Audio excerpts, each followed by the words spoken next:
घर में लोग मातम करेंगे, रोएंगे। भले आज सोना उठा लिया, किसी का पड़ा हुआ मिल गया तो सोचेंगे कि मिल गया 2 तोला, 3 तोला, 4 तोला, 5 तोला, 10 तोला और अपना गुजारा अच्छा चल जाएगा, पर जिंदगी भर रोना पड़ता है उस व्यक्ति। पार्वती जी कहती है सोना मिलना भी बुरा होता है और सोना खोना भी बुरा होता है। किसी का अगर नाक की लौंग हो गई, सोने का कोई आभूषण, सोने की कोई चीज अगर खोएगी तो 2 महीने के अंदर उस व्यक्ति को थोड़ा ना थोड़ा तो दुख झेलना ही पड़ेगा, और स्वर्ण खोना भी बुरा। कोई वस्तु आपकी कहीं चली जाती है तो सांस चिल्लाती है, कहां खो दिया? तो सांस को सोने से मतलब नहीं है, सांस को देखती है कि आने वाला समय दुखपूर्ण होगा, इसलिए संभाल कर रखो, पहनो, रखो, संभालो, ध्यान दो। विष्णु पुराण, एक दिन माता लक्ष्मी ने माता ख्याति देवी से कहा अपनी मां से, विष्णु पुराण का शब्द है, ख्याति देवी की पुत्री है माता लक्ष्मी। तो माता लक्ष्मी ने माता ख्याति देवी से कहा, हे मां, मान लो, संसार में बहुत सुंदर प्रसंग है, अपनी जिंदगी में याद रखिएगा, ये प्रसंग को बहुत ध्यान रखना, शायद बाद में सुनने को मिले ना मिले, उस प्रसंग को ध्यान रखिएगा।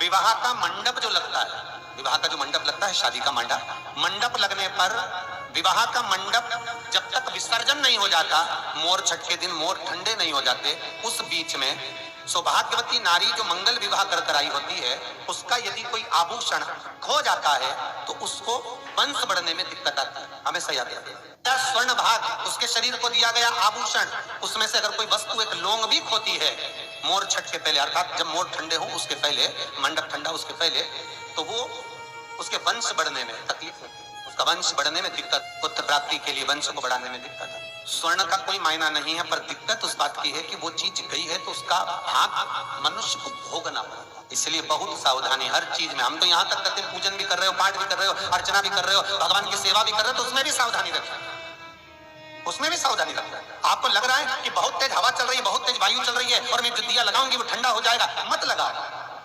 आपको लग रहा है कि ये इनमें दिया लगाऊंगी ठंडा होगा, तो मत लगाइए, एक मन का दीप जलाइए, भगवान से निवेदन करो, हे भोलेनाथ, हे शंभु, हे त्रिकालदर्शी, हे कैलाशी, बहुत तेज वायु का संचार हो रहा है, मैं दीप नहीं लगा रही, पर ये मत सोचना कि मैंने दिया नहीं लगाया, मैं लेकर आई हूँ, बाती भी है साथ में, पर बाबा इस दिए को मैं इसी मंदिर में रख कर जाती हूँ, कोई तो आएगा बाद में लगा कर जाएगा, मैं आज इस हृदय की बाती से, हृदय के दीप से आपको प्रसन्न करना चाहता हूँ। मन मेरा मंदिर, आंखें दिया बाती, होठों की है तालियां, रोम फूल बाती।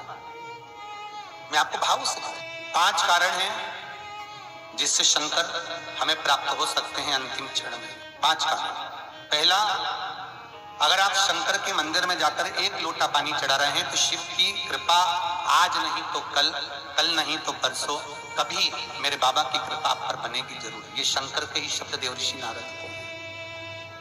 दूसरा, देवऋषि नारद मस्तक पर त्रिपुंड धारण करता है, मस्तक पर त्रिपुंड लगाता है। शिव कहते हैं उसको मृत्यु के पास पश्चात भटकना नहीं पड़ता।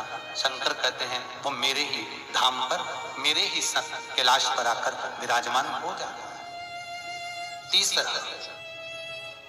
के नजदीक में, शंकर के पास में जो बेलपत्र का वृक्ष रोपित करता है, बेलपत्र का या शमी का वृक्ष जो लगा देता है और वो बेलपत्र शिव को समर्पित होती रहती है, जब तक वो बेलपत्री का वृक्ष लगा हुआ है और उसकी बेलपत्र शंकर को जब तक चढ़ रही है, उसके वंश का कभी नाश नहीं होता।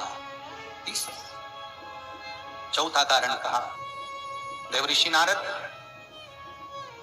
के सामने से निकलकर जो जीव चला जाता है, शंकर के द्वार से निकलकर शिव का शिखर मंदिर का देखकर जो निकल जाता है, उसका कार्य कभी अटक नहीं सकता। और 5वां कारण, शंकर के स्मरण का स्वयं शिव देवऋषि नारद से कह रहा है। नारद, मृत्यु का भय होने पर व्यक्ति जब मृत्यु के भय में पड़ जाता है, कोई बीमारी, कोई रोग, कोई कारण, कोई एक्सीडेंट, कोई कारण में जब मनुष्य फंस जाता है, तो शंकर कहते हैं नारद, उसके मुख से, उसके स्मरण से, उसके परिवार के स्मरण से एक बार भी अगर दिल से मेरा नाम निकलता है तो मैं उस रोग को, उस कष्ट को, उस दुख को अपना जानकर उस कष्ट से निवारण करता। इसलिए हमारे यहाँ अगर किसी का एक्सीडेंट हो गया, कोई रोग हो गया, कोई बीमारी हो गई, कोई दुख आ गया, तो हमारे यहाँ तुरंत ब्राह्मण कहते हैं कि महामृत्युंजय का अनुष्ठान कराइए, शिव का स्मरण कराइए, शंकर का अनुमोदन कराइए।